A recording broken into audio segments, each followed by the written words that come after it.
As you've heard on Bridge City News, the provincial government announced it's open for summer plans with the hope that Alberta will be fully reopened for business by July. To talk about this in more detail is Lethbridge East MLA Nathan Neudorf. Nathan, welcome back to Bridge City News. Glad to be here, Hal. So how did Premier Kenney come up with mid-June for stage 2 and then a couple of weeks later fully reopen for our province? Sure. This is very much science-based. As you would probably know, once you get your vaccination, your shot, it takes about 2 weeks for that to take full effect. So given the numbers that we're at literally today, at 50% of our population, and we see our hospitalizations and ICUs down, those people that got their shots today in 2 weeks will have that effectiveness up to the place where we need it to be to make sure those protections are in place. And then in the next 2 weeks, as those people get their shots, 4 weeks from now, they'll be at the level of immunity that we need them to be at where we can reopen. So very much science-based, very much just allowing those vaccinations to take place, and seeing our numbers continue to drop really puts us in a good place to open safely and effectively for our businesses and our communities. Now, Nathan, some doctors are saying it's too much too soon, especially when it comes to large crowds and the potential of catching COVID-19 is much greater. How do you respond to that?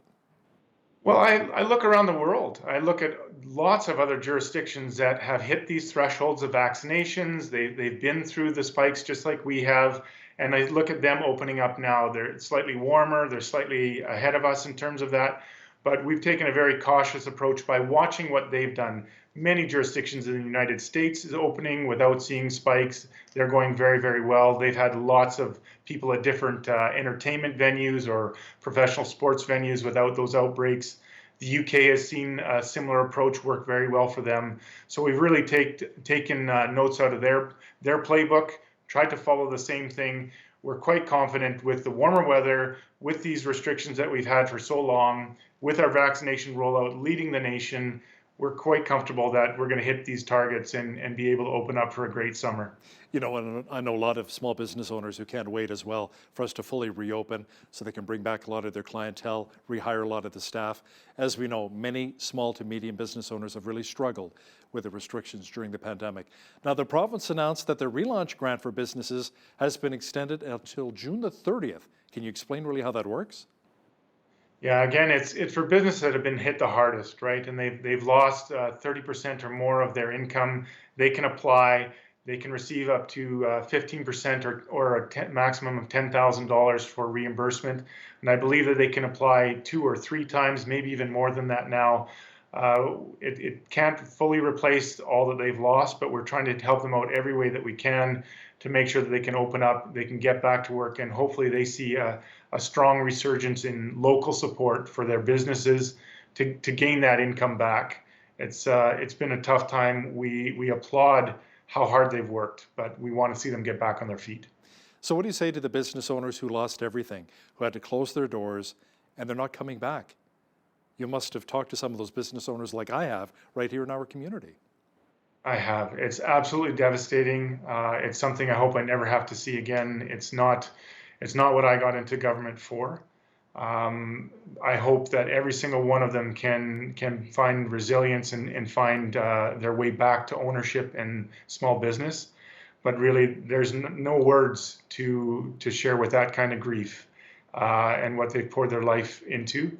And it's a very difficult situation. So hopefully we can see that minimize and come to a stop, although there have been many that they've just had to close the doors, which is not where we want to end up, that's for sure. Yeah, you know, a lot of business owners I've spoken to as well, they say it's like a family member died when they have to shut down their business.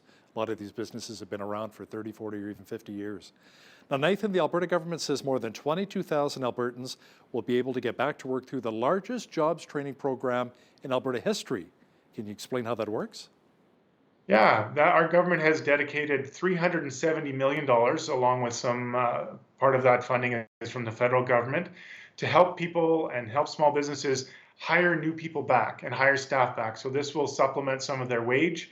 I believe it's a one-year program with some funds up front, and then they have to check in regularly along that year to continue to access those funds.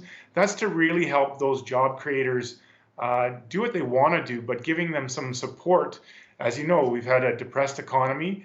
It's a lot of risk for employers to hire new employees right out of the gate. But we're saying, listen, we believe that you're going to make money. We're going to give you some help up front to get these people back, to grow your business and see that last over the longer term. Now, I want to talk to you about a bit of a touchy subject here. The arrest of 3 Alberta pastors during the pandemic. Isn't Jason Kenney the only Canadian premier who had pastors arrested for breaking public health restrictions? I mean, Pastor James Coates from Grace Life Church near Edmonton spent 35 days behind bars, Nathan. 35 days. And most recently, Alberta Health Services shutting down Fairview Baptist Church and arresting Pastor Tim Stevens in Calgary. Now, John Carpe from the Justice Centre for Constitutional Freedoms called the arrest illegal and said it should have just been a fine. Where do you stand on this? Well, it's not something I would like to see either. And I don't like that Alberta has that reputation. The government doesn't have a hand in directly authorizing arrests or any of those kind of things, although we do set those restrictions in place. But throughout the entire pandemic, Alberta is one of the only provinces in all of Canada to always have maintained at least some level of access to church and religious freedoms. Many provinces shut churches down completely for long periods of time. And definitely, we don't want to see this as a trend. I am thankful that out of tens of thousands of places of worship in Alberta, really to have only 3 is a very small number. I'm not minimizing the impact or the stand that those people have taken. But I do hope that we can come to a resolution, we can come to agreements that ultimately this is about protecting people and their lives against a virus that is gone around the world. So hopefully with the restrictions easing, we can all get back on the same page and see them open and flourish again.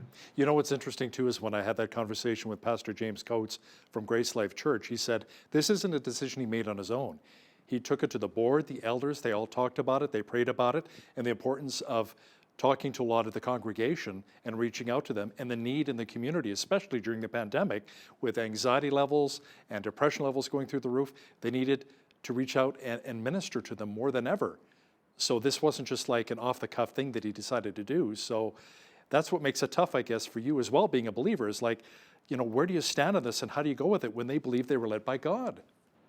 Yeah, and if they stand on principle and accept the consequence for their actions, then they'll work that through, and it will get resolved and worked out and worked through. I'm glad to see that he's out of prison and helping people again.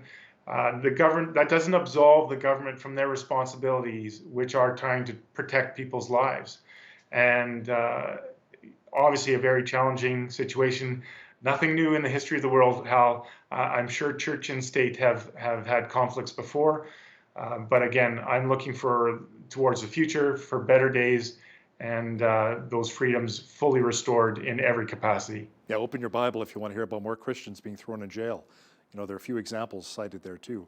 Now, last time we chatted, you said you were going to reach out and chat with Alberta Justice Minister Casey Medu to discuss his thoughts on Lethbridge Police Chief Shaheen Medizade's plan to clean up the LPS. Have you spoken with Minister Medu? Is he satisfied with what he read? Yes and yes. I'm very pleased that the Minister of Justice has accepted that plan. There are elements in it that he wants to absolutely ensure are addressed and looked at and identified and then managed and acted upon. So he continues to work with Chief Medizade and the Lethbridge Police Service, but I believe that we are heading in a very good direction and addressing some very needed issues for Lethbridge. But again, I stand strongly behind the work that Chief Medizade has done and the Lethbridge Police Service and their members. They have really come to the plate to say, hey, if we've made a mistake, we're willing to stand up and fix that. And they just want a fair address in that process. And I think the Minister of Justice has now seen that they're willing to be part of that solution. And again, we're moving in a great direction. Looking forward to days ahead. Did Minister Medu give any specifics as per what really needs to be improved upon in regards to the report, like maybe transparency or other issues? Not to me at this point. I think, again, his department is working with the Lethbridge Police Service, and they didn't want those details to get out ahead of time, ahead of the process.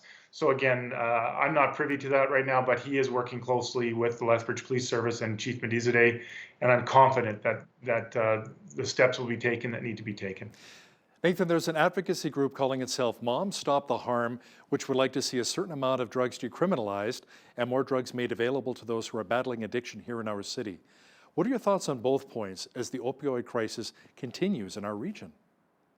Sure, I do understand that approach, but I unfortunately don't think decriminalization actually addresses the underlying issue, which is the challenge of addiction. And that's where our government has really focused on supportive housing, on recovery, on treatment, and taking the next steps. So while I will let higher courts and other advocates debate the merits of decriminalization, again, I don't feel it fully addresses the challenge of addiction. What does address that challenge of addiction is those supports that get people into treatment and recovery, surrounds them with good people to get them on a different path and get them out of that life of addiction. And that's where I think our government has placed our resources, our time, and our efforts. And I believe we are seeing those numbers come down in Lethbridge, and I'm very proud about that. The province recently announced an investment of $1.2 million to support survivors of sexual violence. Now, how will it do so, and what kind of support will be made readily available here in Lethbridge? So there are a lot of fantastic organizations that provide care and support and shelter for those who have been harmed in this way. And the Chinook Center for Sexual Assault in Lethbridge, I hope I got their name right. I have met with them. They are a fantastic organization. Counselors, psychologists, very highly trained staff to really take these individuals, work with them, make them feel safe, get them into a safe place, safe housing, and really put them back on their feet. I think it's a vital service, and I'm very proud that Lethbridge has a resource and a facility that has received some of these funds and will help these people in need. The union representing Alberta teachers gave a non-confidence vote to Education Minister Adriana LaGrange. Now, the Alberta Teachers Association has not been impressed with the new curriculum, Nathan. Now, is this just political posturing by the union and its members, or is there maybe a little more to it? Well, let me say this. I do know that 100% of the NDP members don't support our Minister of Education either, but we're still the government because that's the will of the people of Alberta and the majority vote there. Democracy might not be a perfect system, but it's the best system that we've got. So we will continue to work with that, and we will continue to find and hear the voice from everyday Albertans, the parents of children in school, the children in school, and yes, teachers as well, to make sure that we continue to work on that curriculum. I believe there are some things that need correction, but a lot of parents like the classic fundamental education system as well. So we want to move in that direction. I think politics, we're very used to all kinds of opposition, particularly from loud and vocal groups like unions, like the ATA. But we'll continue to move forward, and hopefully we can see the greater public and the general voting population come to understand what's in this curriculum and how we can make it better for their kids. You know, some of the First Nations groups we've spoken to as well said that they want to have more of a voice in the new curriculum too. That was a big factor as well. Now, you were part of a task force to provide foundational change across Alberta's student transportation system.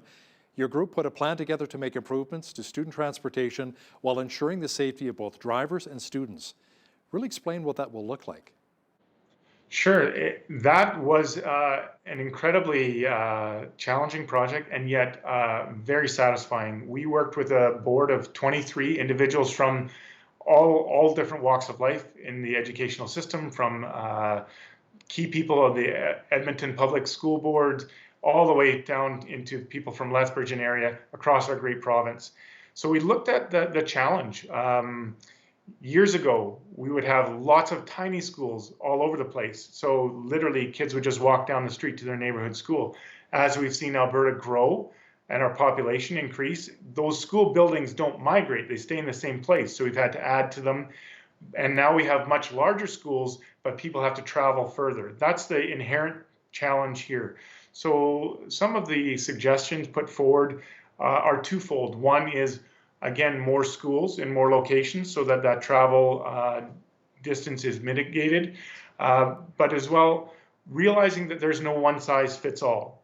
We have an incredibly diverse province, from fantastic and majestic rural areas to our two booming metropolitan cities.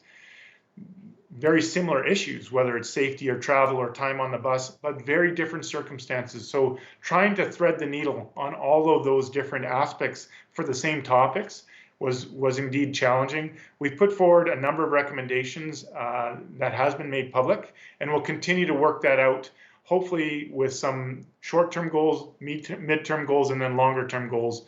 And we could talk longer about that, I'm sure, but that's where we're going.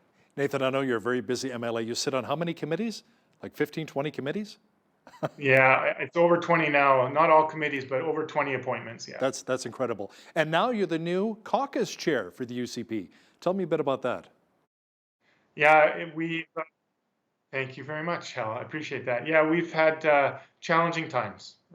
We all know that Alberta is diverse, and we've seen a member step down. We went through a democratic process within our caucus, and I was elected by the vote of the membership to be the new caucus chair. And that's really to help coordinate and develop the relationship between private members, such as myself, and the leadership, which is the Premier and Cabinet. We want to do that. We want to make sure that every view is respectfully presented and considered, and really work together as a team as we hold together the unity of the Conservative movement and our United Conservative Caucus. Well, Caucus Chair today, maybe one day, tomorrow, a minister. Lethbridge East MLA Nathan Neudorf, thanks so much for your time today. Thank you, Hal. Take care.